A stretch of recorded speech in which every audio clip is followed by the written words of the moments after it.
cuántos convenios de cooperación de posgrado con la UBA, porque él dirige el departamento de posgrado. Ha sido, además de su extenso currículum, que es doctor en Derecho, entre otras tantas, y profesor titular, ha sido además profesor mío y de María del Carmen Marcos aquí, de mediación y negociación, lo cual fue un lujo realmente tenerlo. Te agradezco muchísimo, porque además es esta segunda entrada que en verdad apreciamos mucho, y bueno, estamos todos esperando este tema, que me han llegado un montón de comentarios. Qué tema interesante, qué tema interesante. Yo pensaba que tema interesante y actual, y veremos qué tenés para contarnos. Así que te escuchamos, Leandro. Ok, bueno, gracias Maika, les agradezco mucho de verdad a Silvia, Maika, la invitación. Obviamente Maika es una amiga de muchos años, nos conocemos desde la mediación, allá por los años 95, que para mí es hace 15 minutos, pero en realidad pasaron algunos años. En fin, y bueno, y la tenemos a María del Carmen, a José Boteri también, amigo, es decir, que para mí es un placer. Y así que Mar del Plata está ahí presente. Bueno, la idea que tengo es comentar varias ideas. Estoy trabajando este tema, les diría casi desde que salió. Estoy escribiendo, quizás esta semana fructifique en un artículo, así que con un poquito de suerte todo lo que hoy diga va a salir publicado, quizás esta semana que viene. Estoy ya casi entregándola, estoy en la corrección. Bien, ubicación del tema. Estamos evidentemente frente, se dice así, una pandemia. La pandemia es un caso fortuito. Es un caso fortuito. ¿En qué sentido? Muy simple de comprender, es un hecho imprevisto. Si se podrá hacer adquisición técnica, si caso fortuito, fuerza mayor, bueno, hoy nuestro Código Civil y Comercial los equiparó. Es decir, es un hecho imprevisible o previsto imposible de evitar. Pero en realidad, las relaciones contractuales no solo sufren el embate de este hecho imprevisto, caso fortuito, pandemia, sino que en realidad, más puntualmente, lo que está sufriendo el embate es otro caso fortuito, derivado de la pandemia, que está asociado, que es el hecho del príncipe. Es decir, todas esas normas que regulan la emergencia, todas las limitaciones, las prohibiciones que existen para entrar a los lugares, para no circular y demás, son efectivamente un caso fortuito, es decir, son un hecho imprevisible, imprevisto, imposible de evitar, etc. ¿Y eso qué hace en los contratos? Bueno, como se imaginan, impide el cumplimiento. Entonces, la regla general es la que nosotros conocemos, que hoy la tenemos en los artículos 955 y 956, que nos habla, digamos, de que cuando hay una imposibilidad sobrevenida, objetiva, absoluta, definitiva, en esos casos se produce lo que en obligaciones conocemos muy bien, que es la liberación del deudor sin responsabilidad. Es decir, esto es más o menos parecido a que yo no puedo cumplir porque hay una complicación que me lo impide. Ahora bien, el impedimento en sí mismo se proyecta a qué elemento del contrato. Bueno, sabemos que los contratos tienen elementos que los denominamos esenciales, en eso todos estamos de acuerdo, ¿no? Es decir, tenemos los sujetos, tenemos el objeto, y tenemos otra cosa que se llama causa fin o finalidad. Lo cierto es que si el caso fortuito, digamos, apunta y se dirige a cualquiera de los elementos, en cualquier supuesto, si el impedimento es definitivo, total, yo le llamo ilevantable, en esos casos hay efectivamente una excusa válida en derecho para no cumplir. Y se produce la consecuencia, que es la liberación del deudor sin responsabilidad. Por supuesto, esta es la parte teórica. Cuando en la práctica esto sucede, se pone una serie de dispositivos de contingencia complejos que suponen poner en marcha los efectos derivados de la extinción del contrato. Es decir, ¿qué pasa? Estamos hablando siempre de una extinción sin culpa. Es decir, una extinción sin atribución de culpabilidad a ninguno de los contratantes. Cuando esto sucede, está esa liberación que decía, y bueno, se empiezan a producir necesariamente los efectos derivados de la extinción. A saber, bueno, la restitución. ¿Qué pasa con los efectos que ya sucedieron? ¿Cuáles se consolidan y cuáles no se consolidan y hay que restituirlos? Es decir, ahí tenemos una serie de problemas. Ahora, bueno, principio general, caso fortuito. Caso fortuito puede ir, como decía, al objeto, y si va al objeto, lo impide su cumplimiento, su realización. Vean lo que siempre pasa. Por añadidura, también se frustra la finalidad. Aún sin meterme en el detalle estricto de qué es la finalidad o la causa-fin, imagínense ustedes cualquier finalidad, o imagínense ustedes cualquier fin para el que sirve, acá la voz sirve, juega, el objeto. Sirve para satisfacer una causa fin, una finalidad. Cuando se frustra el objeto, se frustra por añadidura la finalidad. Entonces, caso fortuito, criterio general, ahí tenemos la frustración genérica del contrato, del acto jurídico en realidad.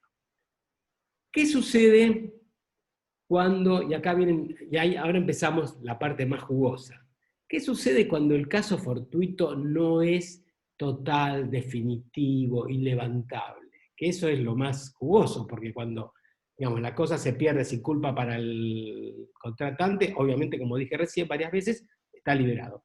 Pero ¿qué pasa con los supuestos donde yo puedo cumplir, pero no puedo cumplir totalmente?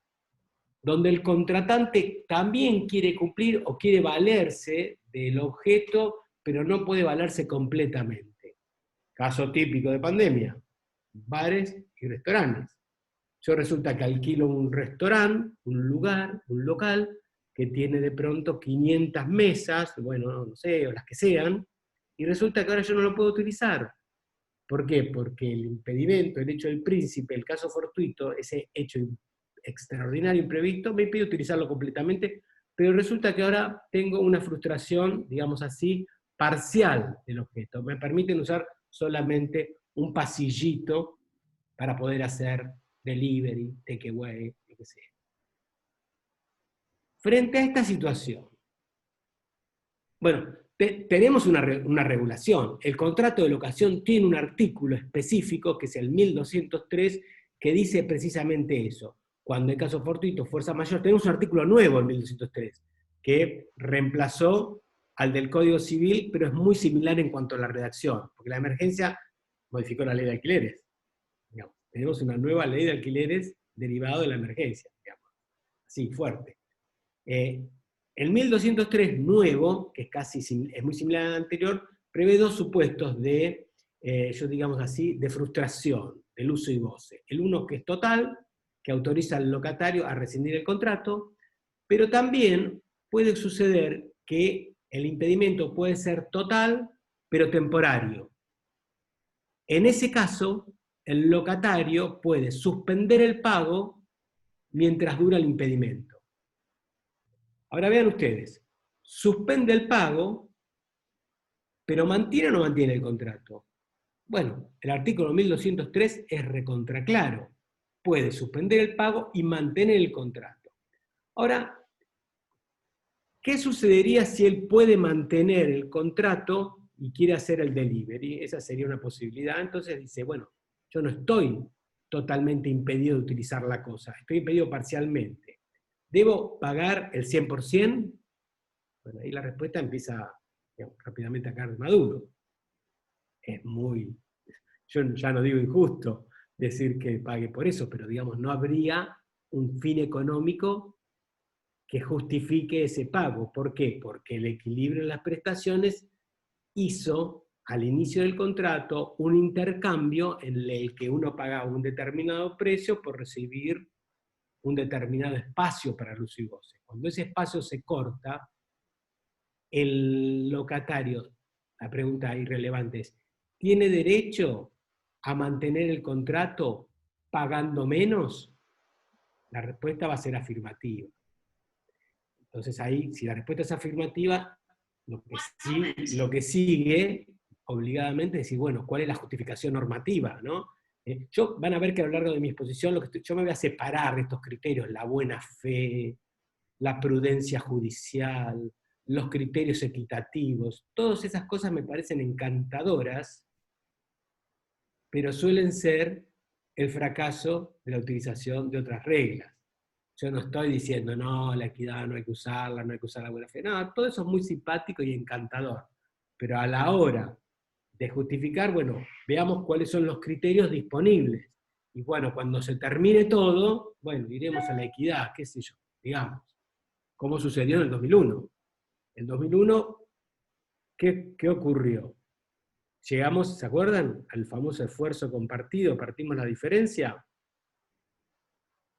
Está bien, pero es un criterio de última ratio, es decir, es porque yo no sé lo que le tengo que pagar al otro, él no sabe lo que tiene que recibirme y el juez no decidió investigar, como haría alguien para saber realmente qué es lo que estoy pagando, en función de qué, cómo se proyecta el pago a lo que estoy recibiendo y a lo que estuve entregando previamente.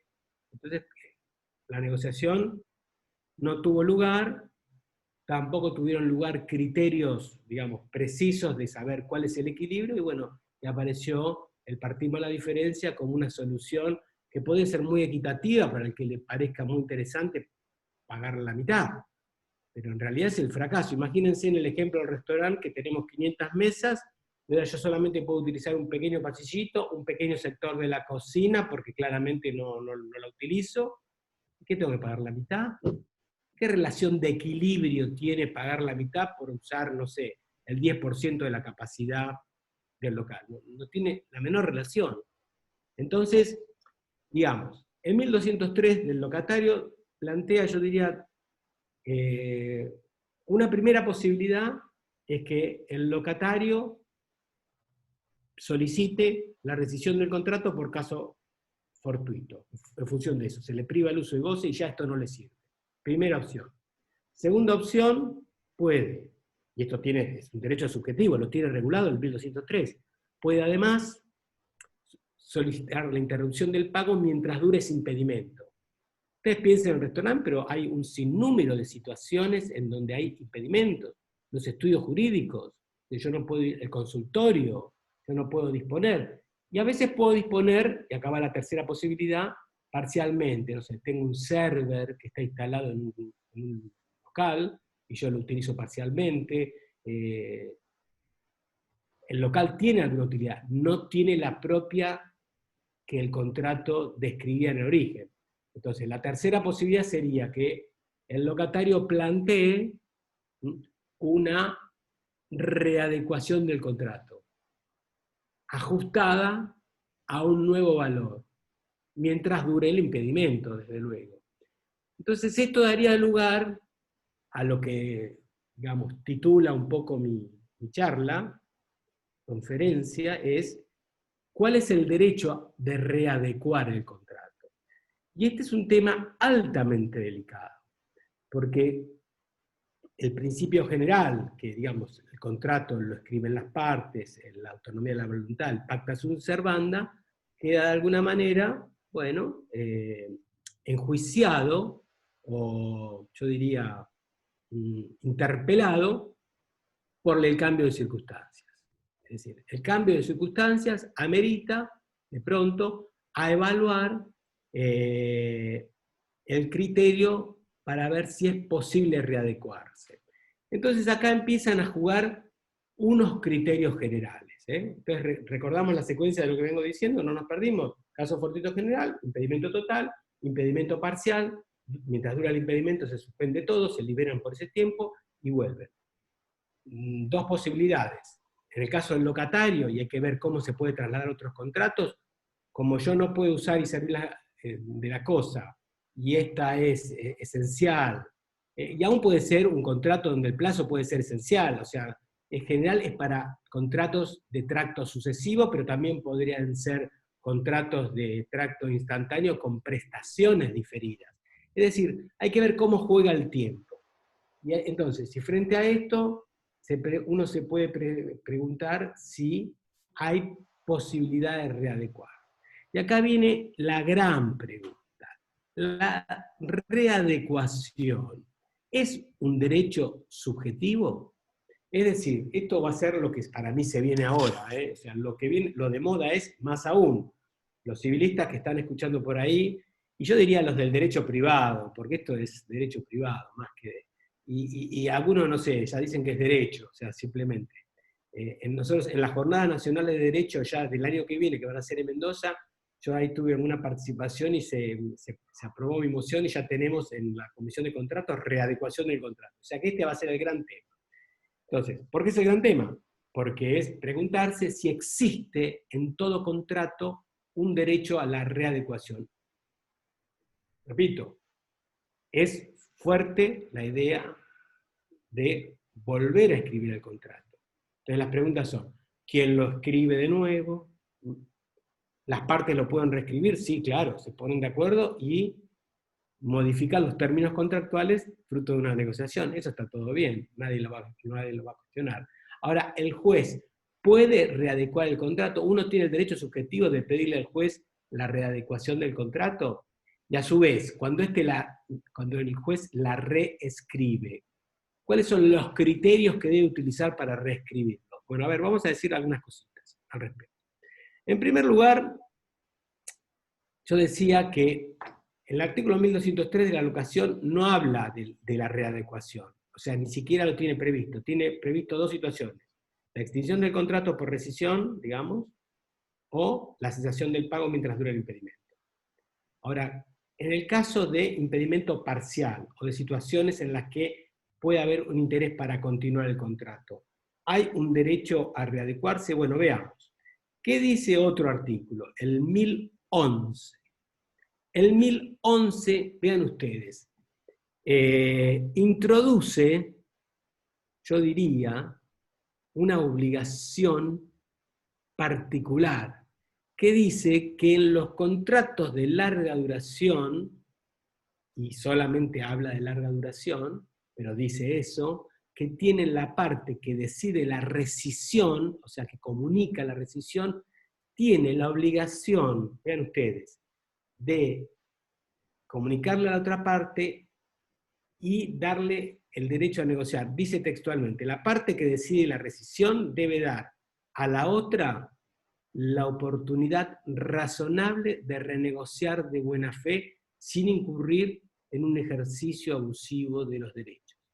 Si me siguieron, estoy diciendo que en los contratos hay, parece, una cláusula implícita que al menos obliga a ensayar una negociación, a proponer una negociación. Esto es una obligación implícita que está presente en todos los contratos. Bueno, miren, el artículo es claro.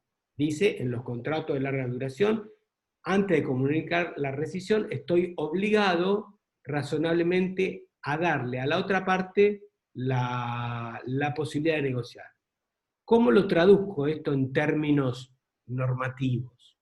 Sería, tengo la obligación de negociar, lo cual no significa acordar. Tengo la obligación de negociar, lo cual no significa tener un derecho a readecuar, a que se modifique ese contrato, pero sí por lo menos tengo derecho a negociar. Y dice el artículo, o sea, la norma implícita, digamos, la prescripción normativa sería, mire que si no negocio de manera razonable, mi conducta puede ser juzgada severamente, digamos, puede ser considerada abusiva. Si yo tengo la posibilidad de negociar, tengo la posibilidad razonable por negociar, de conseguir una modificación, de obtener o de acordar una modificación del contrato, si no lo hago, es decir, si no lo ejerzo razonablemente o no doy la posibilidad razonable de que pueda haber una renegociación, mi conducta puede ser considerada abusiva. O sea que la penalidad de que sea abusiva está en otro artículo, que es el artículo 10. El artículo 10 dice que tiene que hacer todo lo necesario para que cuando hay abuso del derecho, digamos, tiene que, si corresponde, procurar la reposición de las cosas al estado anterior y fijar una indemnización. Entonces, la regla sería algo así, digamos. Yo estoy obligado a negociar por el artículo 1011. La negociación tiene que, digamos así, llevarse a cabo de manera razonable. Si yo debí negociar, es decir, si yo debí llegar a un acuerdo, o debí, digámoslo así, formular una propuesta razonable, y no lo hice, y encaré el camino de la resolución, o encaré el camino equivocado de pedir algo pudiendo pedir otra cosa, mi conducta puede ser juzgada como abusiva. Y, consecuentemente, la penalización de la conducta abusiva es la que acabo de decir. Es decir, el juez puede ordenar restituir las cosas a su estado anterior y aún así fijar una indemnización. Yo estoy hablando y a medida que uno habla, vieron que uno a veces piensa más rápido de lo que habla. Y esto es problemático porque me puede llevar a hablar muy rápido, y cuando uno habla muy rápido, la dicción se pierde y puedo no darme a entender. Pero mientras hablo, no puedo dejar de pensar en que muchos de ustedes, o algunos de ustedes, estarán pensando en casos particulares, en donde mis palabras, o las palabras que por ahora me parece, estoy más bien describiendo, propone el Código Civil y Comercial, pueden no aplicar. Es decir, la cuestión es cómo se formula la regla, o cómo sería en todo caso la dinámica de la readecuación. Me parece a mí que si lo que estoy diciendo empieza a tener forma, yo podría ensayar una suerte de teoría general o de una dinámica de la readecuación. Es decir, tratando de localizar aquellos casos donde es posible readecuar, y esto es posible, bueno, diríamos, quizás, o como mínimo, en los contratos de duración hay una obligación de negociar. Si hay obligación de negociar, esta negociación tiene que ser, bueno, a algunos les basta decir que sea de buena fe. A mí me gustaría más darle contenido a esa idea de buena fe. Entonces, ¿qué es negociar razonablemente? Bueno, lo sabe cualquier abogado. Es producir ofertas fundadas. Ofertas fundadas es ponerles quitas, ponerles espera, ponerle cuotas, ponerle descuentos, etc. Y fundadas. Fundadas significa adaptadas a la modificación propuesta. ¿Qué hace que, a ver, vamos a verlo así, repito, ¿me van siguiendo? Díganme que sí, porque cuando uno habla mucho y por Zoom, no sé si, por lo menos les veo algunas caras a ustedes que muchos no me la ponen, me ponen, ahí los profesores se quejan, ¿no? Que no les ponen caras, algunas las veo, ¿se va entendiendo algo? ¿Voy bien? Un poquito de feedback no me viene mal, ahí veo un dedo de Leticia, gracias, eso a mí me ayuda. Ya con ese dedito ya puedo seguir, por lo menos un tiempito más. Igual no voy a hablar 3 horas, voy a hablar un poquito más y después ojalá que podamos intercambiar. Entonces, la dinámica de la negociación que estoy proponiendo es, bien, tenemos, por un lado, la posibilidad que un contrato sufra por caso fortuito imposibilidad de cumplimiento. Cuando esa imposibilidad de cumplimiento da una frustración, puede ser en el objeto, puede ser en la finalidad, quizás sea posible establecer una readecuación. Para que esto suceda, tiene que haber, desde luego, un derecho a obtener una readecuación. Y para obtener una readecuación y que haya derecho para esto, la posibilidad de readecuar, a ver, vean, vamos a ir con una idea importante. El derecho a readecuar, el derecho a obtener una modificación, tiene que ser más fuerte que el derecho a la extinción. ¿Se entiende? Me parece que esto es claro. Es decir, tiene que haber, porque imagínense, yo le propongo como contratante, vamos a readecuar, te voy a pagar la mitad, y el otro dice, no, mira, a mí no me sirve la mitad, yo te extingo el contrato. Entonces ahí la disputa es casi, yo diría, triple. Tenemos mantenimiento del contrato original, rescisión, resolución, revocación, extinción del contrato en segundo término, posibilidad de readecuar en tercer término.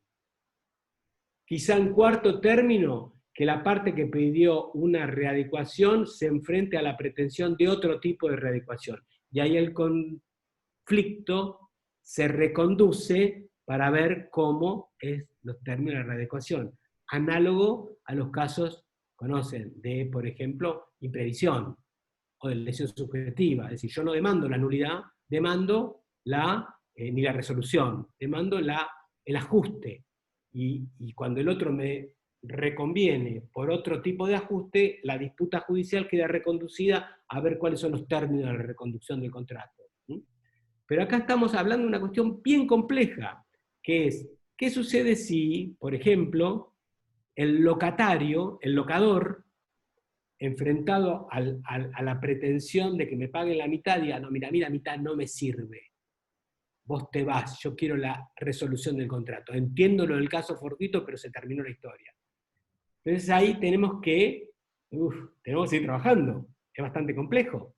Es decir, ¿tiene un derecho subjetivo el locatario para que su derecho a conservar el contrato sea más fuerte que el derecho a que lo extinga su amigo, digamos, su contraparte? Bueno, tenemos un artículo que nos da algunas pistas, que es el artículo 1066, que habla de la directiva de conservación del contrato. Pero acá, bueno, vieron, el problema que yo tengo es que pretendo ser serio y eso me genera problemas porque se me van abriendo nuevos caminos, se me bifurcan los caminos todo el tiempo. ¿Qué dice el principio? Perdón, a ver, una pequeña intimidad. Yo empecé a hablar de estos temas ni bien salió la pandemia. Empecé a dar 3 o 4 charlas. La primera que di, hice una estructura muy simple. Dije, frustración del fin de contrato, derecho subjetivo a negociar, a readecuar, principio de conservación del contrato, dinámica, vamos por la conservación del contrato. Digamos, eso era lo que yo empecé. Por supuesto, fueron pasando los días, la cuarentena me da la posibilidad de reflexionar, y leo el 1066, que antes lo leía, principio de conservación del contrato, mata o derrota a la extinción del contrato.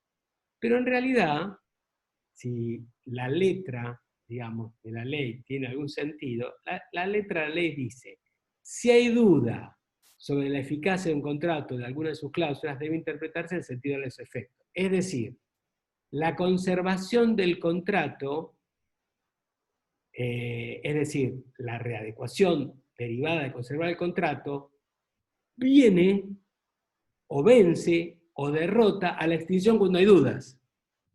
Solo cuando hay dudas. Porque si no hay dudas, se tiene que estar o a la extinción o a la readecuación. ¿Cuándo no hay dudas a favor de la readecuación? Artículo 1091 de Teoría de la Imprevisión. La teoría de imprevisión dice que la parte afectada, derivada de un hecho extraordinario, bla, bla, bla, bla, que supera el riesgo de las partes, tiene derecho a pedir la resolución o a pedir el ajuste, a pedir la readecuación. Es decir, ahí está definido.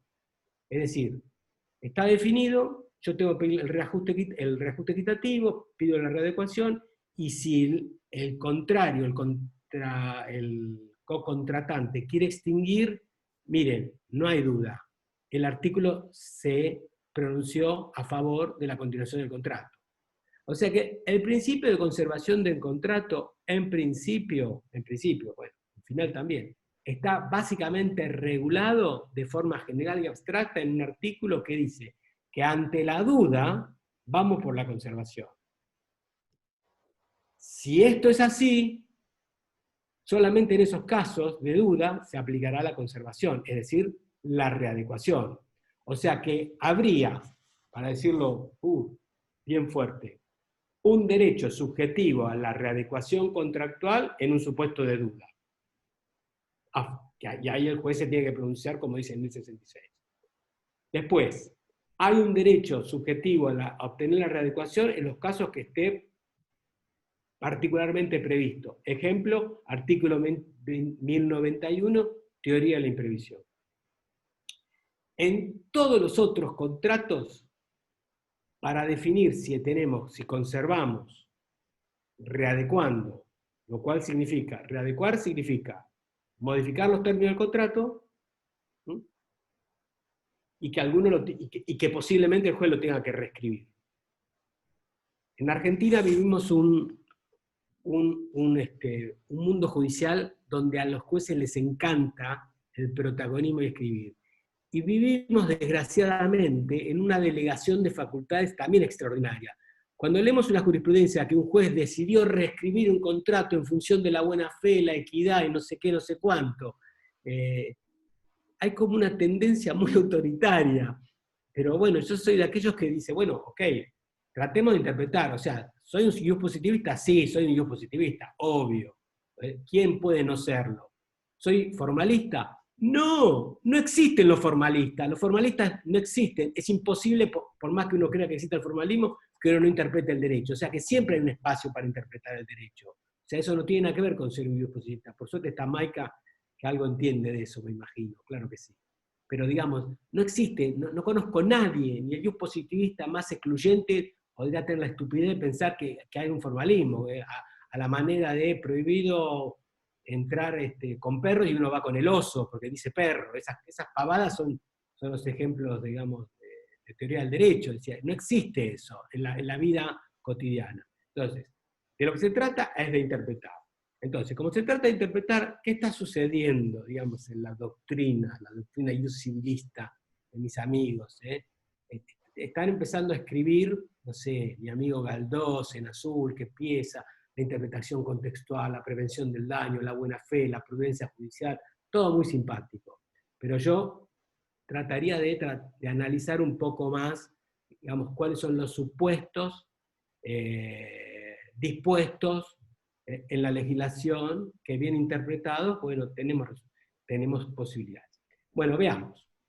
La verdad que tenemos un código bastante moderno, Bien quisieran los españoles tener una cláusula rebus sic stantibus como tenemos nosotros en la frustración del fin del contrato. Nosotros tenemos en el artículo 1090 de nuestro Código Civil la regulación de la frustración del fin del contrato.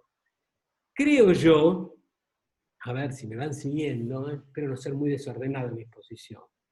Les hablé del caso fortuito, el caso fortuito impactaba en un lado y en el otro, pero en realidad el caso fortuito se escribe, me parece a mí, en algo más genérico, que es la frustración del fin, o mejor dicho, la frustración del acto jurídico. Y dentro de la frustración del acto jurídico puede haber una frustración del objeto cuando este se pierde, y puede haber una frustración de la causa fin o finalidad, que yo creo es un poco la llave para tratar de entender qué es lo que está pasando o qué es lo que puede producir esta crisis extraordinaria económica que se nos viene. Vean algo más. La teoría de la imprevisión, que todos la conocen, ¿no? Es el supuesto en donde se vuelve una prestación muy onerosa por causa de un hecho extraordinario que supera el riesgo contratado, que supera el riesgo asumido por las partes. La teoría de la imprevisión es un supuesto típico porque está escrito, porque está previsto, en donde se produce una frustración del fin del contrato. O sea que tenemos frustración del contrato típica, que es la teoría de imprevisión, que requiere una mayor onerosidad y requiere una frustración del fin. ¿Qué elemento de la finalidad o de la causa fin frustra la finalidad? Bueno, uno muy específico y muy conocido, que es el equilibrio de las prestaciones. Todos los contratos sinalagmáticos tienen se caracterizan por que una parte entrega un valor y recibe un contravalor en cambio. Esos valores y contravalores tienen un cierto equilibrio, digamos. Que la autonomía de la voluntad les pone precio, digamos. Cuando sucede un cambio de circunstancias, un hecho extraordinario que altera las prestaciones, el equilibrio económico que tienen las prestaciones, estamos en presencia de una frustración de la finalidad. ¿En qué parte de la finalidad? ¿Esto es objetivo o subjetivo? Esto es doble. es objetivo porque lo que vale 100, hoy vale 1000, y yo no tengo que pagar 1000 por lo que vale 100, y viceversa. Y también es subjetivo porque al suceder ese cambio, ese desequilibrio de los valores, se frustra el propósito negocial. Es decir, cuando yo contrato para intercambiar un determinado valor, y si esto es un contrato de si es un contrato de duración. Me habla mi computadora, se activa. Entonces, si esto sucede, también hay una causa fin subjetiva, que es que se frustra el propósito negocial. Es decir, yo contrato un determinado riesgo, asumo un determinado riesgo, y si ese riesgo, digamos, se modifica lo que estaba contratado, se frustra el propósito negocial, subjetivo del individuo. O sea que tenemos dos frustraciones del fin. La objetiva, que es la función económica, que ya no hay equilibrio, y luego también se frustra el propósito negocial, la realización individual que se le produce al sujeto cuando logra realizar ese fin objetivo. ¿Se entendió? Entonces tenemos, a ver, ordeno un poco. Frustración del fin, frustración general del acto jurídico, lato sensu, abarca el objeto y abarca la finalidad. Luego tenemos la regulación de la frustración de la finalidad en general, artículo 1090, que solamente autoriza a extinguir, no autoriza a readecuar. Ahí tenemos otro problema. Y tenemos la frustración del fin específica que apunta a la mayor onerosidad. Y tenemos al mismo tiempo otros artículos que son el principio de conservación del contrato, que ante la duda se preserva. Tenemos el derecho a la obligación de renegociar del artículo 1011 a los contratos de duración. También podemos preguntarnos si se extiende esta obligación de negociar, si está presente en todos los contratos. Mi respuesta es que sí, y mi respuesta es que sí con un argumento interpretativo a lo Guastini, digamos. Es decir, ¿por qué? Porque el argumento contrario no da una norma implícita de prohibición. ¿Se entiende? ¿Vieron cuando está regulado algo? Para que lo contrario esté efectivamente prohibido, la norma que autoriza tiene que decir solo, únicamente, en este caso. Si no, es decir, porque en los contratos de duración hay una obligación de negociar, en los de larga duración. ¿Qué pasa con los otros? ¿Está regulado? No está regulado. ¿Está prohibido? No. ¿Por qué no está prohibido? Porque no hay una norma expresa que lo prohíba, y la norma que autoriza lo de larga duración no dice ni solo ni únicamente, quiere decir que el argumento al contrario no me da una norma implícita de prohibición. Esto se entiende, ¿no? No es tan sofisticado, es una cosa simple. Por lo tanto, se podría predicar sin problema que la obligación de negociar está presente en todos los contratos. Además, no es una obligación gravosa. Negociar tampoco tiene costo. Por lo tanto, postular que la obligación de negociar está en todos los contratos puede tener una fuente normativa derivada del 1011 y yo digo extensiva a todo. Además también tenemos el principio de conservación. Y tenemos también que la obligación de negociar me dice que solamente hay que negociar, pero eso no me lleva por añadidura la obligación de readecuar. Para readecuar debe ser posible readecuar. Por lo tanto, solamente hay que readecuar cuando razonablemente es posible, cuando tengo un criterio para readecuar, y agrego otra idea fuerza importante. Cuando puedo preservar razonablemente la finalidad contratada al origen. Esta es una idea importante. Es decir, piensen ustedes que yo readecuo, ¿cómo se traduce la readecuación? Se traduce en un cambio en el objeto. Cambio las cuotas, cambio el cargo, hago espera, es decir, hay modificaciones de objeto del contrato. Ahora, esas modificaciones preservan razonablemente una finalidad contratada en origen. Es decir, tiene que haber una conexión con la finalidad. Cuando el locatario se queda y quiere pagar la mitad, ¿es una modificación del objeto? Sí, se modifica el espacio, la utilización del espacio, se modifica el uso y goce, y también se pretende modificar el precio. Pero ¿por qué tiene derecho a mantenerse ahí solicitando la conservación del contrato? Porque muy probablemente, o yo diría casi seguro, esto lo podemos justificar, pero no lo quiero hacer largo,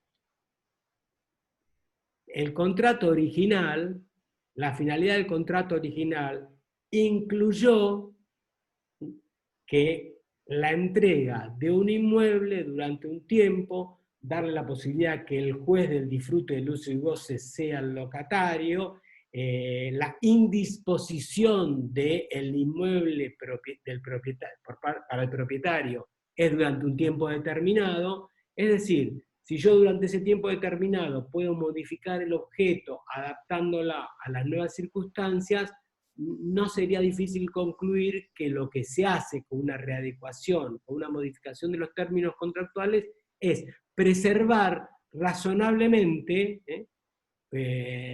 la finalidad contratada al origen.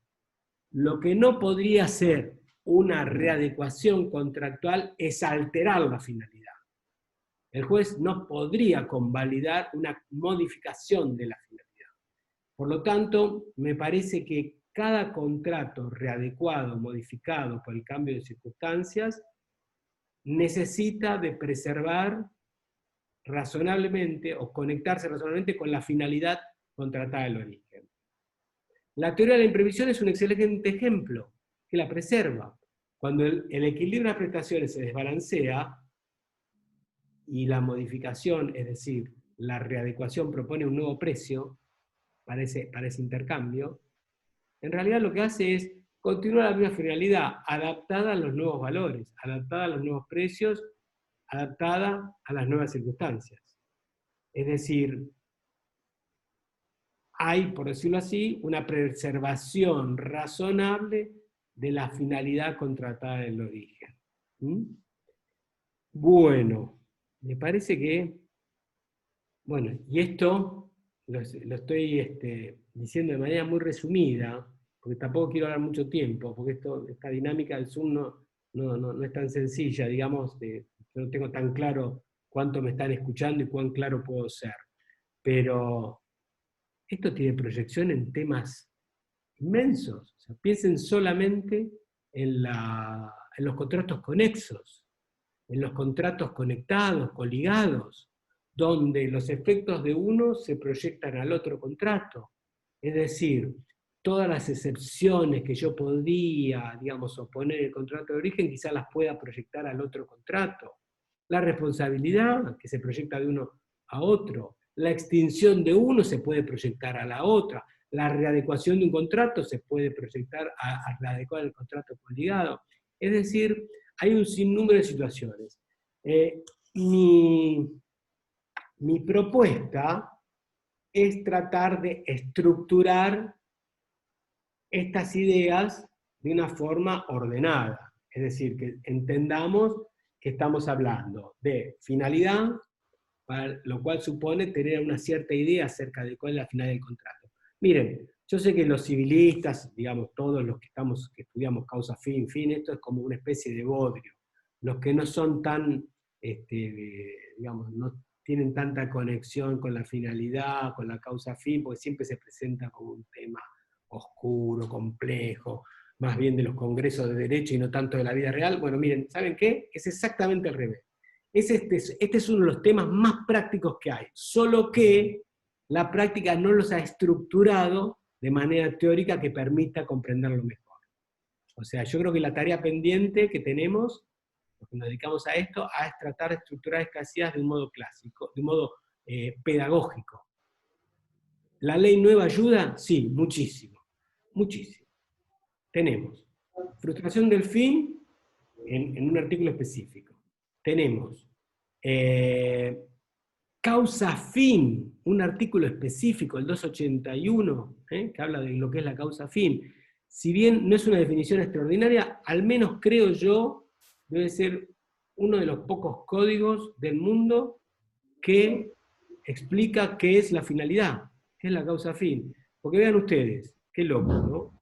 Contrato, elementos esenciales, causa, objeto, sujeto, póngale forma, etc. Pero mínimamente esos tres. Todos los códigos del mundo dicen que si no hay causa, salvo, bueno, excepciones, que no vale la pena, pero digamos, la regla es derecho continental, si no hay causa fin, no hay contrato. Ok, ¿y ahora qué es la causa? Y ahí nos quedamos callados. ¿Qué es el objeto? Sí, es fácil, el soporte, el contenido, la prestación, la obligación de dar. O sea, el objeto todos lo definimos. Entonces, y al revés, y la finalidad no. Sin embargo, el código nuevo no solamente habla de frustración del fin, sino que también le da contenido, habla de riesgo asumido. El contrato de locación, el artículo de frustración del uso y goce habla de para qué sirve el uso y goce. Si ustedes ponen finalidad en un buscador, les va a aparecer cantidad de referencias a la finalidad, conectadas con la función económica, conectadas con la finalidad económica. Es decir, si el operador del derecho, y ya con esto voy resumiendo, es capaz de localizar la finalidad económica de cada contrato, va a ser bastante posible conectar con los efectos de la pandemia, es decir, cómo la pandemia, o el hecho del príncipe derivado de la pandemia, impacta en la finalidad y me permita luego obtener la readecuación. Bien, cierro. Se viene otro tema después, que no voy a poder hablar. No voy a poder hablar porque lo estoy estudiando. Y soy de los que vieron, antes de hablar, trata de estudiar. Que ya es otro tema mucho más complejo, que sería el siguiente título, quizá para dentro de unas semanas. Yo todo el tiempo hablé de readecuación, derecho a readecuación, cuando hay frustración del fin, cuando a la frustración del fin se le puede oponer un criterio que permita preservar razonablemente la finalidad del contrato original al contrato readecuado. Seguramente para ello tiene que haber criterios, el equilibrio de las prestaciones, el valor económico es uno, muy claro, que está presente en casi todos los contratos. Entonces ya con eso alcanzaría a cubrir, yo diría, el 70 al 80% de los contratos que normalmente sufren esta asimetría de la economía. Pero ojo, no se olviden, la teoría de la imprevisión, a ver, hay alguien que tiene el micrófono, que no sé. Sí, tenemos a Erika García que no puedo mutearle su micrófono, por favor. Bueno. Si Erika, por favor, Erika. Bueno, decía, piensen ustedes que la teoría de imprevisión exige que una prestación se vuelva desproporcionada con relación a la otra. Pero la frustración del fin no pide tanto. La frustración del fin pide solamente frustración del fin. O sea que la posibilidad de que no haya, digamos, que sea mucho más onerosa, aún así puede haber una frustración del fin sin que cumpla el requisito específico de la teoría de imprevisión. Por eso frustración del fin es mucho más abarcativo que la frustración del fin por un exceso de onerosidad sobreviniente. ¿Me siguen? Es decir, hay muchos más supuestos de frustración del fin que aquel que prevé la teoría de imprevisión. Entonces las ideas fuerzas son, ya sí resumo, son frustración del fin, a lo cual hay que tener claro cuál es la finalidad que ha sido impactada por el caso fortuito. Principio de conservación del contrato. Obligación de negociar, especialmente los contratos de larga duración o de duración instantánea, pero de tracto instantáneo, pero con prestación diferida. Obligación razonable de que al negociar se haga de una manera razonable, es decir, yo lo llamo así, con ofertas fundadas. Situación de que yo no negocio y no hacerlo sea abusivo, que puede ser juzgado muy severamente por considerarse que es una conducta abusiva, y la penalidad de que la conducta sea juzgada como abusiva da lugar como dijimos, a volver todo para atrás y aún incluso hasta fijar una indemnización. Me parece que todas estas ideas conjugadas me deberían dar a mí, bien ordenadas, una teoría de la dinámica de la readecuación. Me parece que va por ese lado. Luego decía que lo que no voy a abordar, aunque sí estaría bueno empezarlo a pensar, es qué pasa con la crisis económica como un hecho individual para que eso justifique una frustración del fin. Es decir, por el solo hecho que yo no tengo plata, porque me fundí, lo que podría llamarse más que una onerosidad objetiva, una onerosidad subjetiva. Es decir, yo ya no puedo cumplir porque la situación económica se deprimió tanto que, bueno, cumplir me lleva a la ruina. Bueno, no sé, quizá José dice, bueno, no sé, hacete un concurso preventivo, flaco, para eso están los mecanismos para tratar de parar la pelota. Bueno, es posible. Bueno, en España se discutió mucho esto. Miren, en España en el año 2014-2015 hubo 2 leyes que fueron consideradas un gran retroceso porque se le dio la posibilidad a unos hoteleros muy importantes a reestructurar las deudas con fundamento en la crisis económica, casi únicamente con eso. Bueno, dije que era un tema que no lo voy a tocar, así que lo mejor que puedo hacer para cumplir es no tocarlo. Así que con esta promesa cumplida, que es no tocar este último tema, cierro por ahora y si tienen voluntad y algún interés, podemos realizar algún tipo de intercambio. Muchas gracias. Hasta acá. Bueno, Leandro, muchísimas gracias a vos. Ha sido muy clara esta teoría de la dinámica de la readecuación. Durante tu charla tuvimos varios chats que dicen justamente esto, la claridad de tu exposición. Así que a mí me gustaría que si alguien quisiera compartir algún comentario en relación a lo que ha dicho Leandro, que me avise, y voy a ir habilitando los micrófonos. Maika es la primera que está levantando la mano, así que le vamos a dar prioridad como nuestra decana.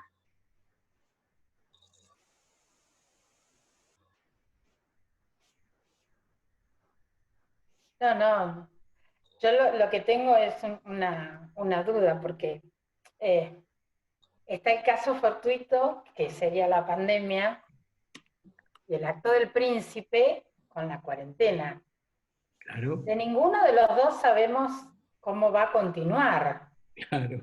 Ni la pandemia, ni el acto del príncipe. Con lo cual, la razonabilidad en la readecuación, ¿cuándo queda expuesta? Es decir, porque ponele que ahora te dicen, bueno, con las 12 semanas, si fuese Buenos Aires, en las 12 semanas va a pasar tal cosa y después tal otra, y llega el calor y está todo fenómeno, y en marzo viene la segunda ola, o otro acto del príncipe del cual no podemos ni siquiera prever qué va a suceder. Entonces, ¿cuándo es el momento de la razonable readecuación del contrato? Y en todo caso, ¿para cuánto tiempo? Mientras dure la cuarentena, Sí. lo reasigno en cuotas, suponte si yo tenía que pagar tanto y dejé de pagar en cuotas mensuales, lo redistribuyo en el resto de cuotas que me queden.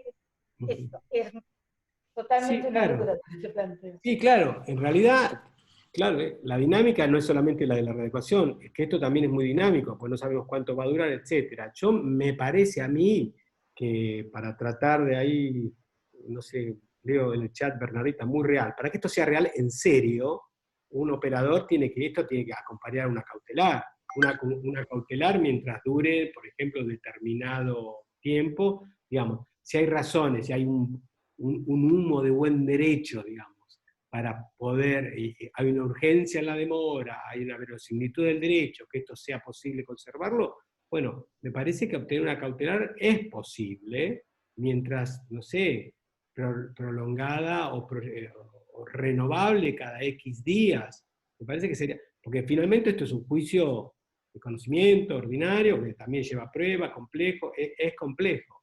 Me parece que la lógica de esta dinámica tiene que estar acompañada por cautelares, por procesos, incluso el código también tiene la tutela preventiva, que es una medida también de emergencia, donde si el otro no cumple, yo tengo derecho preventivamente a decir, mire, él no cumple o no está cumpliendo, yo vengo a pedir que se pare todo. O sea, hay como una tutela preventiva. Yo creo que acá el operador práctico real va a tener que combinar todos estos argumentos de fondo para ir discutiéndolos, porque los criterios se van a ir consolidando muy de a poco. Vean, yo soy de la idea de que si no hay criterios bien consolidados de una readecuación, cualquier adecuación es arbitraria. Yo cuando le dije que el 1 a 1 me parecía el fracaso no solo de la negociación, el 1 a 1 me parece el fracaso de un criterio previsible de cómo resolver las cosas. Si un valor tiene que tener el derecho es que sea previsible, y lo lógico es que se resuelva con un criterio previo y no posterior. Es decir, hasta que se queden consolidados los criterios de readecuación, uno está consolidado, que es el equilibrio de las prestaciones. Ese como criterio está consolidado. Pero yo no dudo que si uno recorre el abanico de contratos y de posibilidades, debe haber una cantidad de otros criterios en donde es posible ajustar. Pero Maika, para responderte claramente, me da la sensación que sí, que esto tiene que estar acompañado de cautelares y que van a ser provisionales. Porque supónganse que el 1203 le da derecho al inquilino a suspender el pago directamente. Tiene derecho a suspender el pago y a mantener el contrato. ¿Por cuánto tiempo? Mientras dure la pandemia. ¿Y qué pasa si termina el contrato? Bueno, si terminó el contrato ahora no lo puedes alojar hasta septiembre, dice la nueva ley. Exacto. Eso es un tema. Y después puede cobrar en cuotas, no sé cómo dice. Bueno, es problema. Bueno, está bien. Creo que es para viviendas únicas o algo por el estilo, me parece. O sea, que sería un caso particular. Pero, el DNU 320. Exactamente. Pero sí, obviamente es complicado. ¿Sí? Pero sí tiene que haber criterios, hay que desarrollar criterios. Es que esto tampoco ha sido pensado. O sea, la readecuación, no hay tratados, ni textos, ni manuales que hablen tanto de la readecuación.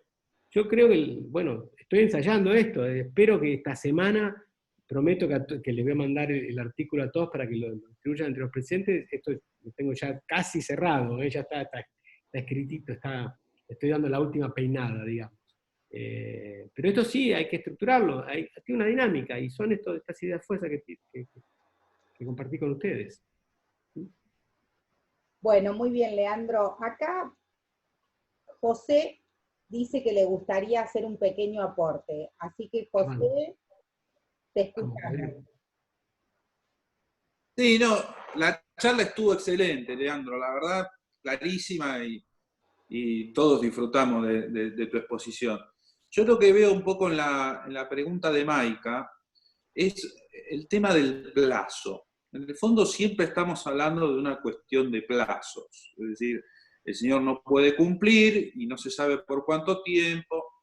Entonces ahí me parece que el código te da una mano más a la teoría, cuando en el artículo 351 el código dice que el plazo está establecido o se presume establecido en beneficio de aquel que va a cumplir. Es decir, si yo tengo un contrato de 2 años y estoy 6 meses en pandemia, el plazo de 2 años se entiende en beneficio del inquilino, del locatario.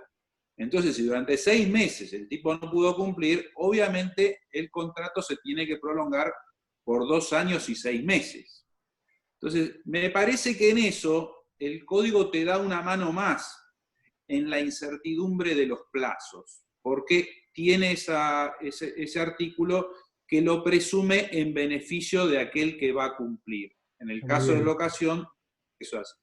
El otro punto que es interesante es el contrato de plazo indeterminado, es decir, cuando el contrato ya se transformó a través de sucesivas renovaciones, genera la expectativa de una nueva renovación. Y ahí el código también te da una mano, porque en los contratos de agencia, concesión y franquicia, el preaviso tiene que ser establecido en función de un mes por año de relación. Es una solución para la agencia, la concesión y franquicia, pero en realidad es una solución para todo contrato que no tiene un plazo establecido de vencimiento. Entonces me parece que ahí, con esas dos pautas respecto de los plazos y del preaviso, te da una mano más el código en relación a este tema de la reeducación de contratos. Era eso nada más. No, está muy bien. Me parece, lo del plazo en beneficio del que va a cumplir me parece un excelente aporte. Un excelente aporte. Lo otro también, la indeterminación también es... Lo que pasa es que la indeterminación del contrato de plazo indeterminado, digamos que admite la rescisión o la terminación, la indemnización, el preaviso, apunta no tanto a la readecuación, sino más bien a terminar. Por lo tanto, pareciera que ahí se está hablando más bien de cuál es el valor de la indemnización por el preaviso, que creo que era para todos los contratos de plazo indeterminado, menos para uno que es, creo que el de agencia quedó, hay uno que quedó fuera del esquema general, que no recuerdo cuál era, que se puede reclamar más. El de franquicia, pues, los 6 meses. Pero yo me refiero a otra cosa. Vos fijate que si vos decís, devolveme la cosa, supongamos que es un contrato de locación. En los contratos de locación el código dice, no hay tácita reconducción. Y es correcto, en un contrato de locación no hay tácita reconducción y parece que la sucesiva renovación del contrato genera la obligación de restituir, si el propietario se embronca, a un plazo de 30 días, de un mes, ¿verdad? Entonces, esto funciona siempre y cuando los plazos sean normales, siempre y cuando sean habituales. Ahora, si lo que vos tenés en un contrato de locación comercial son sucesivas renovaciones y la relación por ahí es de 10, 20 años, no le podés decir al tipo devolveme el local en un mes o devolveme el local en un periodo muy breve, porque lo que se generó es un tipo de relación que generaba la expectativa de renovaciones posteriores. Entonces, ahí me parece que entra en juego otro tipo de cuestión. La extinción del contrato no puede darle derecho al locador a decir, me das la cosa, se terminó en un mes o en un plazo muy breve en estas circunstancias. Entonces ahí tiene que darle un preaviso que sea más o menos razonable para que el tipo pueda irse a alquilar otro mueble a otro lugar, ¿verdad? Entonces me parece que ahí el código en ese parangón te da una mano más. Y coincido. Lo único que no coincido mucho en este código es en la definición misma de obligación. Porque en el código la relación obligatoria está establecida solamente de ida. El acreedor que le exige al deudor la prestación. Y la verdad es que en las obligaciones lo que hay es una reciprocidad. Si el tipo quiere pagar, claro. Entonces, en esto me parece que el código tiene esta cuestión. No, está bien, está bien. Está muy interesante, José, lo que decís. Está bien, coincido. Leandro, si nos permitís, tenemos 2 preguntitas más. Sí, adelante. Una que nos hace Pablo Tamendi desde Pinamar, que te pregunta, ¿en los contratos de consumo también sería aplicable la readecuación? No sé, no lo he pensado. Yo supongo que sí, digamos. Yo supongo que sí, que le caben las reglas generales. Sí, tendría que ser, ¿no? Tendría que ser. No lo he pensado, pero sí, sí. Seguirás pensando, parecería que sí, pero bueno. Sí, claro. No, estoy pensando, sí, claro, porque el contrato del consumidor tiene un estatuto que es cuasi administrativo, tiene otro estatuto. Entonces ahí sí, claramente, la duda es en beneficio de la parte, ahí sí hay una parte más débil, está definido, digamos que hay una serie de, digamos así, beneficios que puede tener el consumidor en la relación de consumo, que bueno, que probablemente, si ese es su beneficio, el cliente siempre tiene razón, sería algo así. Pero sí, entiendo que sí. Bien. Y en la misma línea, Florencia Cepeda te pregunta, ¿es posible aplicar la teoría de la imprevisión para readecuar los contratos de créditos hipotecarios con la modalidad UVA? Sí, por supuesto que sí. Habría que demostrar, digamos, la diferencia de valor. Ahora, yo no tengo claro, porque UVA era, creo que los bajaron ahora, les dieron ese beneficio, los bajaron, porque yo no sé el ajuste por UVA, cómo se está desprendiendo del valor del inmueble. Ahí es un típico contrato a la vieja usanza de la circular 1050, ya esto ya refleja una cierta edad hablar de esa cosa. Pero sí, esto es claramente, si el UVA me desnaturaliza los valores de lo que se recibe, siempre se puede plantear, por supuesto que sí. Yo no sé cuál es la relación del valor UVA versus el valor de la propiedad, porque hoy con la propiedad la referencia es muy incierta, los precios son todos teóricos, tampoco es tan fácil demostrar que una propiedad, un perito, no sé, en un juicio que diga cuál es el valor de una propiedad, un martillero. Y empiezan, el valor teórico, no sé, no está tan claro. Pero a ver, para responder, si se puede demostrar que que el hecho imprevisible vino y cambió las relaciones de valor, sí, previsión, por supuesto. Bueno, yo te quiero hacer una.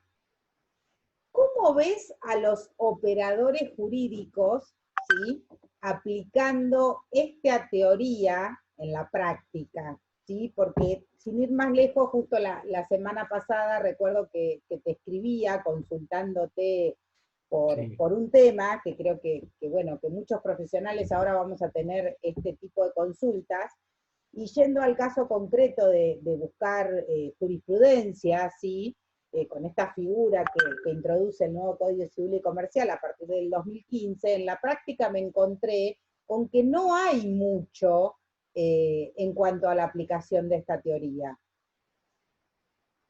No la hay, pero ¿qué va a pasar en la práctica? Bueno, por supuesto, los jueces son conservadores, es obvio, digamos, no tienen tendencia a hacer lo que hicieron antes, eso está en la naturaleza de la justicia, eso siempre es así. La ventaja que tiene estos temas nuevos es que están legislados, porque nadie puede decir que los contratos de larga duración no hay una obligación de renegociar, podrán ser más exagerados o menos exagerados. Yo soy más restrictivo, trato de ubicar, darle la mayor precisión qué significa negociar, en qué contexto, cuándo es razonable, cuándo no lo es. Después, no sé, Galdós, no sé, quizás lo conocen, es macanudo Galdós, es buen tipo, no tengo nada contra Galdós, pero yo leí, lo tengo un artículo, no, en beneficio de la buena fe, la parte, qué sé yo, sujeto vulnerable, todo, se puede argumentar, digamos, lacrimógenamente todo. Yo creo que también va a pasar algo. Miren, en Francia, en la teoría de imprevisión, cada vez que lo contaba esto, creo que Rivera en un artículo hace poco, y yo lo charlé con él algunas veces. Cuando las normas empiezan a ser claras, y ahora tenemos muchas normas nuevas, los abogados empiezan, bueno, empiezan como a razonar, a intercambiarse, y creo que la realidad se está imponiendo. Yo no creo que ningún propietario en general consiga que le paguen el 100% de un inmueble si no lo está usando el locatario por causa de la pandemia o el hecho del príncipe. O sea, eso no se da en la práctica. Tiene que ser muy estúpido, muy necio, o sea, que se quede, que me pague lo que consiga pagar. O sea, va a haber, me parece a mí, muchas cosas que la crisis económica las va a, digamos así, reducir al mínimo. Y ahí, bueno, si las cosas están claras, y después tenemos estas normas explícitas. El código, la verdad, que nos trajo muchas nuevas normas. Y la tarea nuestra es, como hizo José recién, relacionar el plazo, que esto me ayuda a mí a incorporar nuevos argumentos para estructurar esta dinámica, pero preservación, abuso del derecho, o sea, empiezan como a generarse una dinámica. Bueno, si lo que yo estoy postulando me sale bien escrito, lo lee uno, se sube otro, y así, bueno, se va haciendo la jurisprudencia, de a poquito, lo sabemos. Pero me parece que están dadas las situaciones bueno, hay mucho de frustración del fin, mucho de finalidad, esto es bastante inédito en nuestro código. Así que bueno, me parece que... Sería bueno entonces que los operadores del derecho empiecen a aplicarnos en la práctica, ¿sí? Sí, sí, sí. Esto. Y sí, porque, digamos, para traducirlo esto a una cosa más intuitiva, digamos que todos estos casos la injusticia se percibe, digamos, está ahí. O sea, después, bueno, los que nos dedicamos a estudiar más, tratamos de ponerle más nombre a las cosas, vamos a ir encontrando, digamos, caminos y criterios más claros, dispositivos. Pero me parece que la injusticia va a sobrevolar en los contratos y de alguna manera se van a resolver, de alguna manera. Quizá mejor, espero, que con el 2001, ¿no? Que se resolvieron bien, pero técnicamente, como dije recién, no se resolvieron bien.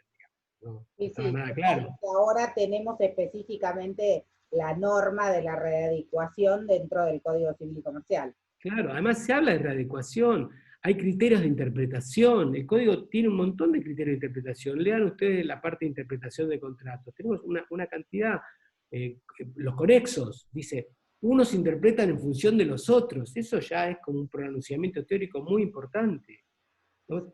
El código tiene grandes cosas, tiene otros problemas, ¿no? Pero eso es para otro día, pero el código tiene gran cosa, ahí está bien, ¿eh? Bueno, No lo digo Leandro, porque participé en el código, pero...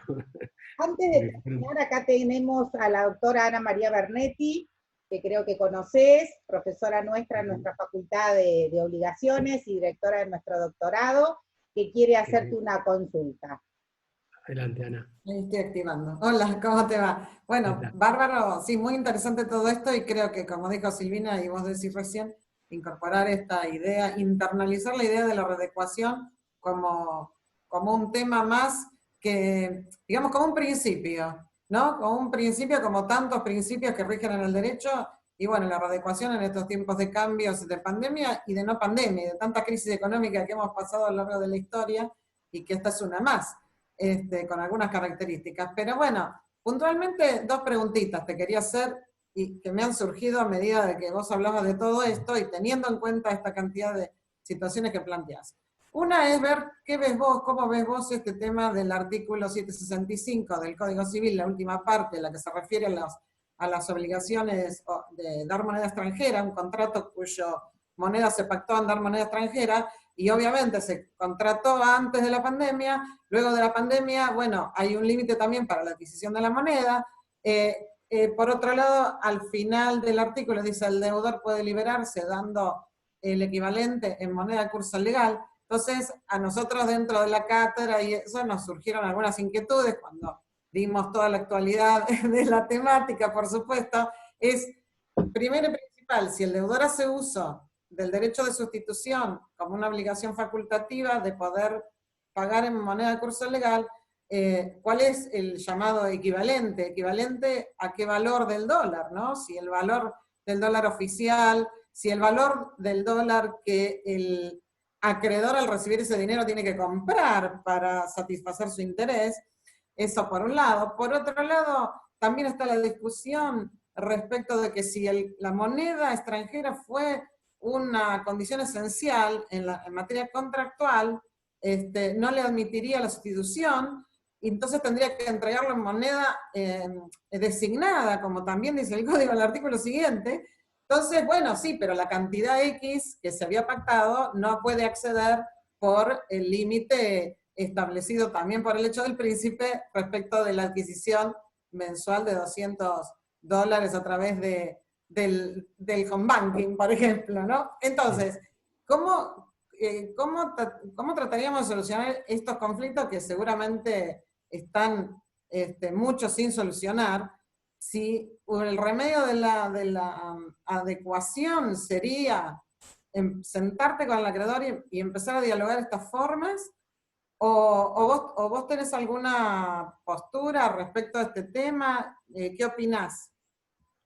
Bueno, lo que dicen los tribunales con las deudas en dólares que es lo que le cueste al deudor adquirir la moneda, aquí o en la plaza que sea. Hoy la mayoría de las sentencias van por ese lado. Digamos, el reconocimiento del dólar blue no existe, es lo que le cueste en el mercado de Estados Unidos, a través del contado con liquidación o cualquier mecanismo legal. O sea, el artículo 766 es el que normalmente se utiliza, o sea, que el deudor intente licuar la deuda con un dólar oficial, no suele ser esa el criterio. No, hoy no es el criterio judicial, digamos, ya está muy instalada esta idea. O sea, ese deudor que dice, pero yo te debo los dólares, pero te voy a pagar, y bueno, ¿y cómo voy a pedir una teoría de imprevisión con estos dólares? No, con el único que la especie designada admitía, es el dólar billete, y lo que me cuesta a mí adquirirlo. Te cuesta 120, 110, lo que te cuesta adquirir en una plaza ajena, lo que sea. Normalmente son esas los criterios. Y el criterio vinculado a relaciones de valor está establecido en el dólar billete. Digamos, cuando uno realiza una transacción inmobiliaria, hoy la tasación es en dólar billete. No hay una diferencia de dólar oficial y dólar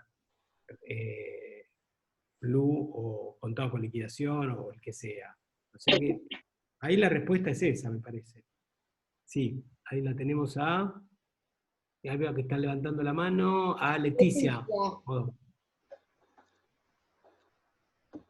¿Puedo hablar? ¿Puedo preguntar? Bien. En esta relación que estabas haciendo con el valor dólar, las operaciones en moneda extranjera, ¿es diferente el criterio si hablamos de una operación realizada cuando teníamos un dólar, por ejemplo, de 36 pesos y hoy tenemos un dólar de 70 oficial o 70 y monedas? ¿Podríamos en ese caso sí aplicar la teoría de la imprevisión o también tiene más fuerza la aplicación del 766? No, es que, a ver, para decirlo técnicamente, lo que uno debería cuestionar es el poder adquisitivo del dinero. O sea, lo que cuenta no es que valía 30, es qué compraba yo con esos 30. Digamos, es cómo se producen las alteraciones en las relaciones de valor del dólar con relación a lo que adquiere. O sea, por ahí no sirve o no cuenta tanto saber que valía 30, 4, 3, es decir, todo lo que valía. Lo que tenemos que ver es qué adquiría yo, qué poder adquisitivo tenía el dólar entonces y qué poder adquisitivo tiene hoy, y cuáles son las relaciones de valor que se establecen entre esa moneda y lo que esa moneda adquiere.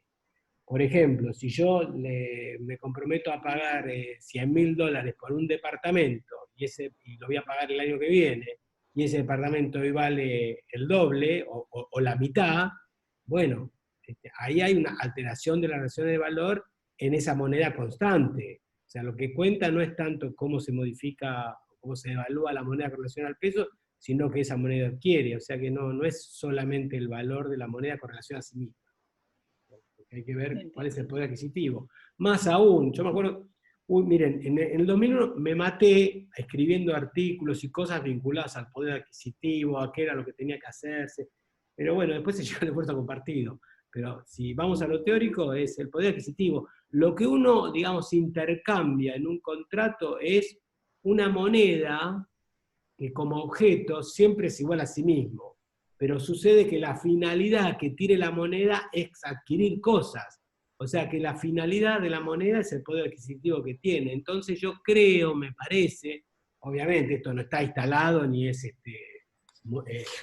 doctrina habitual, pero si uno pudiera demostrar que la moneda es lo que puede adquirir, estaríamos hablando no solo de la moneda objeto, sino la moneda fin, es decir, al servicio de qué está instalado. Más cuando vemos obligaciones y estudiamos qué es el dinero, bueno, vieron, tiene muchas acepciones, es cosa de cambio, reserva de valor, etc. Pero también es fundamentalmente lo que adquiere, o sea, que es poder adquisitivo. Me parece que esa es la clave del dinero, es el poder adquisitivo. Entonces lo que tenemos que ver es cuál es el poder adquisitivo y cómo se modifica ese poder adquisitivo cuando cambian las circunstancias. Acá lo relevante, y me parece que lo que el código introdujo como cambio importante introdujo el cambio de circunstancias, o sea, de una manera clara. Lo que pasa es que nosotros, para poder tratar de explorar y explotar el ordenamiento nuevo que tenemos, me parece que la guía es ir por la finalidad. Me parece que la finalidad es la guía didáctica, pedagógica, que me va a permitir a mí conseguir una readecuación, me va a conseguir una extinción, cuando se frustra definitiva totalmente de manera irlevantable, o cuando puedo, yo utilizo estas palabras, preservación razonable de la finalidad contratada. Esa quizás sea, digamos, un conjunto de palabras que me permita, digamos, resumir cuándo tengo derecho a readecuar. Cuando puedo preservar razonablemente la finalidad contratada, no otra finalidad. Razonablemente, mutatis mutandi, cambiando lo que se deba cambiar, pero el mismo tipo de finalidad. Y la finalidad siempre estaba, es destino de vivienda, destino de inmueble, destino de explotación, contrato de qué, y contrato de esto, contrato de lo otro, etc. Bueno, Leandro, excelente, muy rico tu aporte. Maika. No, gracias. El agradecido soy yo, porque estoy trabajando mucho estos temas. Entonces, los aportes, todo lo que me dijeron me ayuda a seguir pensando y reflexionando. A ver, Maika. Más bien, ¿cómo es esto, no? Te habilito el micrófono. Uno desarrolla las ideas cuando las expone. O sea, la mejor forma de aprender un tema, ¿cuál es? Exponerlo. Esa es la mejor forma. Así que yo estoy agradecido porque me permiten aprender. Sí, nosotros desde la Facultad de Derecho, más que agradecidos por esta participación tuya, estamos ansiosos por leer tu artículo, así que cuando lo tengas... Lo termino y lo mando, es promesa. Ya creo que estas semanas, no pasa esta semana, estoy a fondo, así que... Y Maika quiere hacernos un comentario. No, además de agradecerte, el chat está lleno de elogios de la claridad de tu charla, realmente nos ha dejado muchísimo para pensar. Te dejo una última pregunta porque si no, mi socia me mata. María del Carmen te quiere hacer la última pregunta de la charla. Vamos, María del Carmen.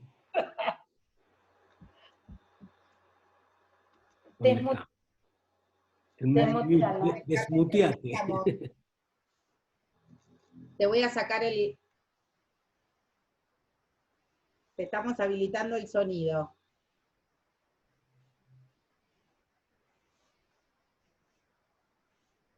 Ahí está. Adelante.